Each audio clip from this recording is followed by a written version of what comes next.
guys! So today I am going to teach you on how you will be able to see all of your students or participants while presenting a PowerPoint using Google Meet. But first, don't forget to like, subscribe, and share my videos. Okay, let us start. So all you need to do is open your Google Chrome or your Google browser, then type Google Meet Grid View. Okay, Google Meet Grid View is an extension, adds a button to the top right bar of your Google. So click Google Meet Grid View. Click Add to Chrome and then click Add Extension.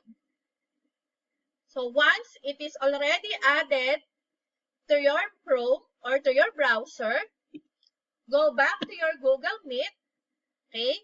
And then you will see this rectangular bar. Kindly check the include yourself in the grid. Okay?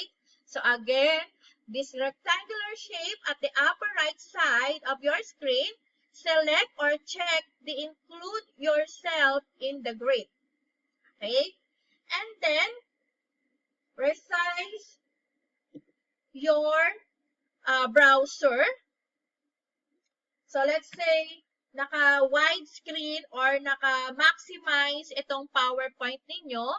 So you can minimize this or resize this so that you will see two windows in your screen. Okay? So let us start present now and then click a window. Okay? And then select the PowerPoint and then click share.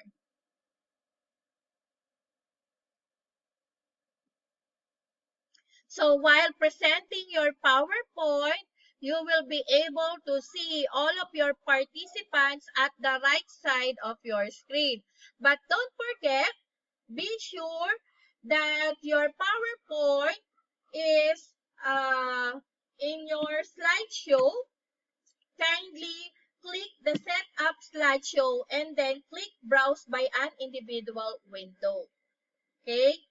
So again, don't forget, before you present your PowerPoint, click Slideshow, then click Set Up Slideshow, and then select the Browse by an individual window, then click OK. Then minimize again or resize your PowerPoint so that you will be able to see two windows. Okay? So this is very important, especially if you are a teacher, you want to see all of your students while presenting or while discussing your lesson. So I hope meron po kayong new learning sa aking video. Don't forget to like, subscribe, and share. So good day, goodbye!